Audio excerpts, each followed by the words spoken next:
depan mata. Lewat apa? Saat ini yang kita lihat, kita memang terpecah belah, dan apalagi anak muda, itu memang dipersiapkan untuk menjadi penerus-penerus generasi yang notabene kita tidak bisa melihat perbedaan, tidak bisa menerima perbedaan. Kita harus satu.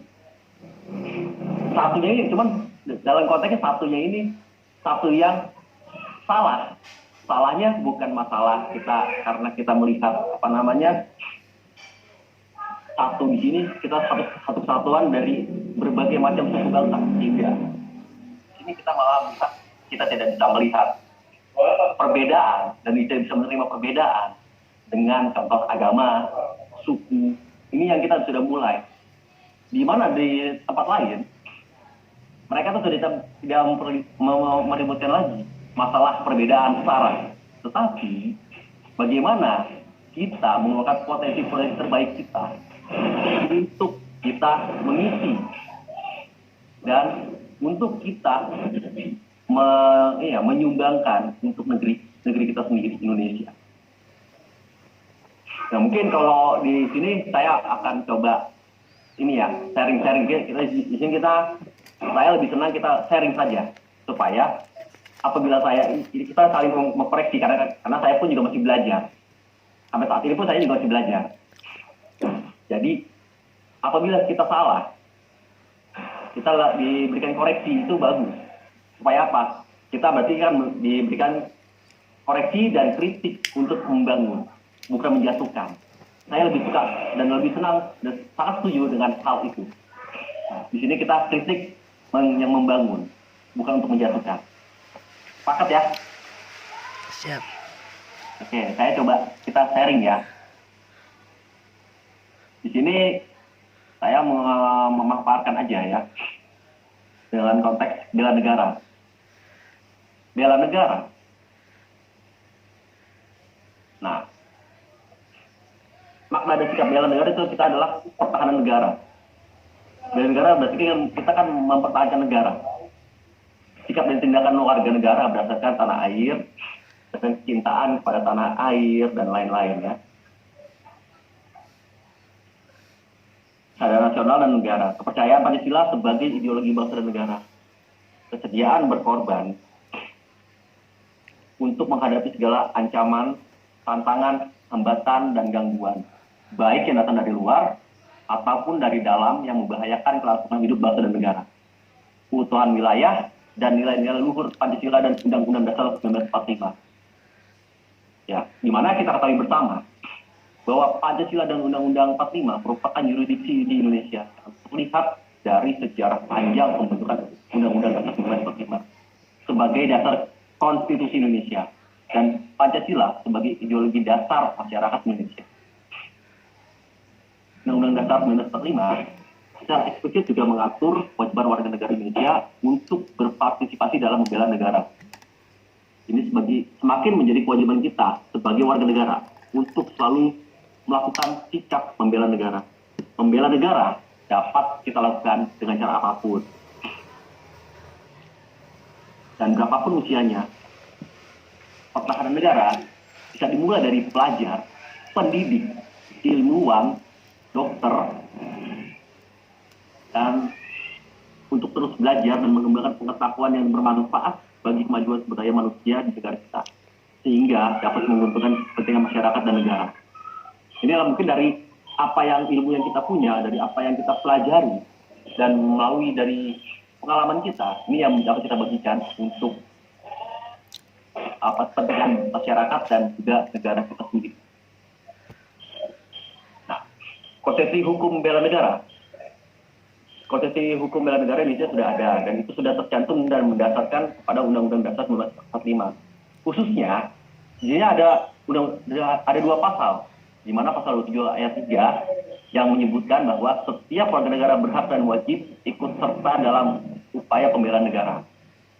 Nah, dan kemudian diperkuat lagi dengan pasal 30 ayat 1, di mana menjelaskan bahwa tiap warga negara berhak dan wajib ikut serta dalam usaha pertahanan dan keamanan negara.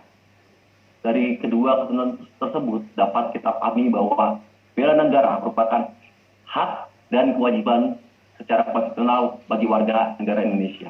Belum kita paham nih, kita sebagai masyarakat dan kita sebagai militer, di mana setiap warga negara kita wajib untuk mempertahankan dan membela tanah air dari segala ancaman. Kewajiban ini yang tertuang jelas dalam Undang-Undang Dasar 1945 pasal 31 yang berbunyi setiap warga negara berhak dan wajib ikut serta dalam usaha pertahanan dan keamanan negara. Bela negara di sini lebih mengarah kepada rasa nasionalisme dan patriotisme, bukan militerisme. Seperti itu. Pertahanan negara dalam bidang militer sendiri sudah dijalankan oleh TNI dan kepolisian. Ini yang dimuat dalam Undang-Undang Dasar 1945 pasal 30 ayat 2. Usaha pertahanan dan keamanan negara dilaksanakan melalui sistem pertahanan dan keamanan rakyat semesta oleh Tentara Nasional Indonesia dan Kepolisian Negara Republik Indonesia sebagai kekuatan utama dan rakyat sebagai kekuatan pendukung. Ya, di sinilah pemisahannya. Jadi untuk militerisme itu digunakan dan dilakukan oleh TNI dan Polri. Nah, kita sebagai rakyat Indonesia atau yang sipil, kita sebagai kekuatan pendukung seperti itu. Nah, jadi di sini kalau kita baik ormas maupun organisasi apapun, sebenarnya kita tidak boleh menggunakan atribut militer. Karena apa? Militer itu kan berbeda dengan sipil. Karena hukumnya pun juga berbeda. Karena kalau di militer itu ada hukum militer. Sedangkan kalau sipil kita kan undang-undang sipil yang sekarang yang dipakai. Di situ saja kita sudah berbeda. Jadi tidak bisa disangkut pautkan. Apalagi kita masyarakat mau bergaya ala-ala militer itu nggak boleh sama sekali sebenarnya.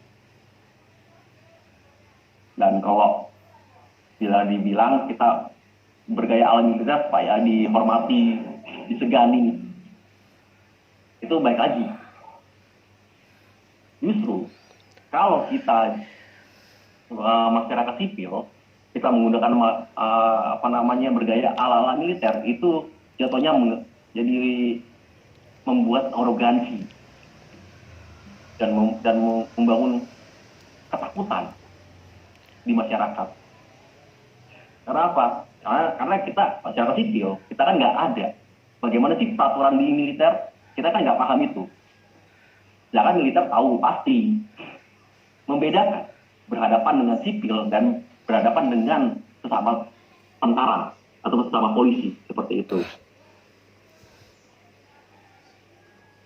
Nah, kemudian kita ada lagi contoh pemaparan ya dari bela negara. Apa sih yang contohnya yang bisa kita lakukan dari bela negara ini? Kita yang paling mudah adalah menjaga suasana hukum dalam keluarga. Itu yang pertama. Membentuk keluarga yang sadar hukum, mematuhi peraturan setempat, membayar pajak tepat waktu, hingga menjaga keamanan lingkungan tempat tinggal. Atau siskamling. Meskipun sederhana, upaya tersebut akan berpengaruh bagi pertahanan serta keamanan negara. Secara nggak langsung, upaya itu juga dapat mempertahankan kelangsungan hidup bangsa dan negara. Kemudian, dengan banyaknya organisasi seperti yang ada saat ini, bukan berarti dengan banyaknya anggota suatu ormas dapat menjadikan ormas ini menjadi arogan, anarkis, dan bahkan kebal hukum. Tidak ada. Karena apa? Kita semua sama di mata hukum. Itu kan tercantum di Undang-Undang Dasar 1945 pasal 27 ayat 1. Mohon dikoreksi ya kalau saya salah. Ya. Landasan bela negara. Di sini konsepsi bela negara secara substansial mengandung 5 nilai, yaitu cinta tanah air, sadar berbangsa dan bernegara, yakin Pancasila sebagai ideologi negara, rela berkorban untuk bangsa dan negara, dan memiliki kemampuan awal bela negara. Melalui apa? Melalui apa yang kita miliki. Seperti itu. Kemudian, hak dan kewajiban konstitusional tersebut selanjutnya dijabarkan dalam Undang-Undang Nomor 39 Tahun 1999 tentang hak asasi manusia dan Undang-Undang Nomor 3 Tahun 2002 tentang pertahanan negara. Kemudian, perubahan tantangan bela negara bagi kaum milenial. Nah, ini bela negara bukan sekadar semangat, melainkan suatu kesadaran wajib yang dimiliki setiap warga negara untuk membela dan mempertahankan negaranya dari ancaman maupun dari serangan musuh. Dari kesadaran bela negara, kemudian muncul yang namanya kewajiban. Artinya, kita berjuang membela dan mempertahankan negara bersifat wajib dan tidak perlu ditawar-nawar lagi bagi siapapun.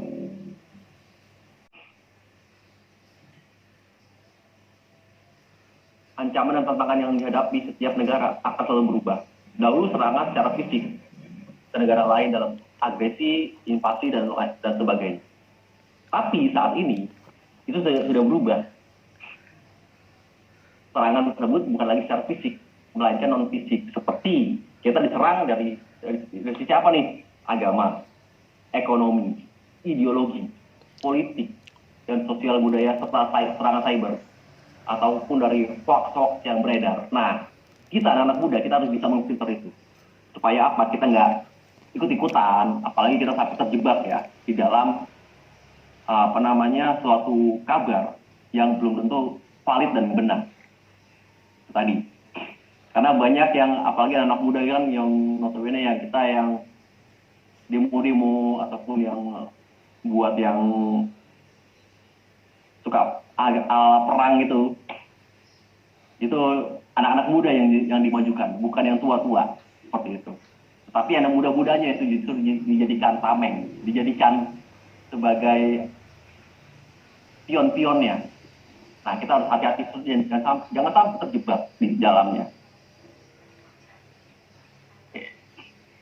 Kemudian, apa aja sih langkah-langkah untuk kita melakukan bela negara? Nah, bela negara ini kita bisa melakukannya. Yang pertama, kita bisa melalui pendalaman nilai agama dan Pancasila yang dimulai dari lingkungan keluarga. Karena keluarga adalah lingkungan dasar untuk membentuk kepribadian diri. Nah, jadi keluarga di sini itu yang sebenarnya adalah yang kita harus utamakan. Di mana utamakan untuk benar dulu dari orang tuanya, lalu turun ke anak untuk mendidik anaknya. Mungkin kita bisa melihat mungkin anak-anak muda yang terjebak ataupun mereka melalui hal-hal yang negatif di luar. Karena apa? Kurangnya karena mungkin dalam keluarga baik ataupun nilai agama di dalam keluarganya itu mungkin ada yang kurang seperti itu. Dan kemudian kita harus bisa pandai-pandai memilih dan memilah informasi yang layak dan pantas untuk diterima. Dan kita harus menolak konten-konten yang bersifat negatif dan bijak dalam menyebarkan informasi. Kemudian menumbuhkan dan menanamkan sikap toleransi. Lalu kita harus meningkatkan dan membekal diri dengan kualitas diri melalui pendidikan baik formal maupun informal. Berpikir kritis dan tidak mudah terprovokasi untuk hal yang belum tentu dipastikan kebenaran maupun kevalitannya. Nah, Bagus. Mungkin kalau untuk anak-anak muda kita singkat aja ya, karena kita juga sesama anak muda nih gitu kan. Di sini kita, aku menggambarkan di sini kita nggak ada yang tua, kita anak muda semua. Siap. Cuma usia mungkin berbeda, tetapi semangat dan jiwa kita tetap muda. Sepakat. Oke. Untuk itu cukup sekian, terima kasih. Salam dari saya, salam kebajikan, salam agama dan cinta. Terima kasih Bapak dan Ibu, terima kasih semuanya. Mantap Sekian Pak dari Andre. saya. Ya.